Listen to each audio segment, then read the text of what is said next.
নমস্কাৰ প্ৰিয় দৰ্শক, আজি আপোনালোকক জনাবলৈ ওলাইছো সুখ শান্তি অটুট ৰখাৰ বাবে আজিয়েই ঘৰলৈ আনক মৌৰৰ পাখি। ঘৰৰ সুখ আৰু শান্তি অটুট ৰখাত তথা নেতিবাচক শক্তি দূৰ কৰাৰ বাবে শাস্ত্ৰত বহুতো প্ৰতিকাৰৰ কথা উল্লেখ কৰা হৈছে। সেই প্ৰতিকাৰৰ এক অন্যতম হ'ল মৌৰৰ পাখি। ঘৰত মৌৰৰ পাখি থাকিলে বাস্তু ত্ৰুটিবোৰ দূৰ হয়। আনহাতে যদি ইয়াক সঠিক দিশত ৰখা হয় তেতিয়া ঘৰত কেতিয়াও ধনৰ অভাৱ নহয় আৰু সফলতাৰ বাটত মুকলি হয়। কিন্তু বাস্তু নিয়মত মৌৰৰ পাখি ঘৰৰ কোন দিশত ৰাখিলে উপকৃত হ'ব পাৰি সেই বিষয়ে হয়তো বহুতেই জ্ঞাত নহয়।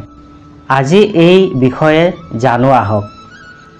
মৌৰৰ পাখি ঘৰৰ দক্ষিণ পূব দিশত ৰখাটো অতি শুভ।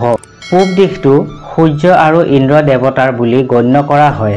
সেয়েহে এই দিশত মৌৰৰ পাখি ৰাখিলে আপোনাৰ ঘৰত কেতিয়াও ধনৰ অভাৱ নহয়। উত্তৰ পশ্চিম দিশতো মৌৰৰ পাখি ৰখাটো শুভ। কিন্তু যদিহে আপোনাৰ ৰাশিফলত ৰাহুৰ দশা থাকে তেতিয়াহে আপুনি এই দিশত মৌৰৰ পাখি ৰাখিব পাৰে। ই ৰাহুৰ দশা দূৰ কৰি ঘৰলৈ সমৃদ্ধি কঢ়িয়াই আনিব পাৰে। মৌৰৰ পাখি শিক্ষাৰ্থীসকলৰ বাবেও অতি বিশেষ বুলি গণ্য কৰা হয়।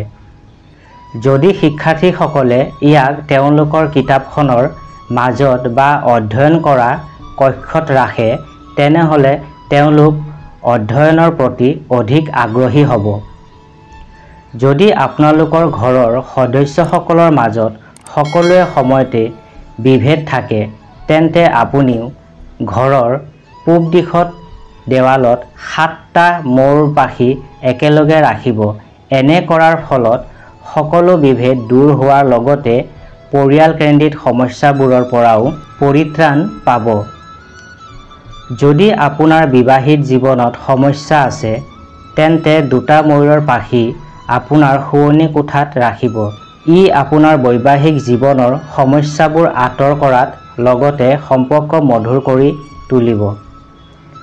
প্ৰিয় দৰ্শক, আজিৰ ভিডিঅ'টো চাই কেনে পালে আমাক কমেণ্ট কৰি জনাব আৰু লগতে ভিডিঅ'টো লাইক এটা কৰি শ্বেয়াৰ কৰি দিব আৰু নতুন বন্ধু বান্ধৱীসকলে আমাৰ চেনেলটো ছাবস্ক্ৰাইব কৰি দিব।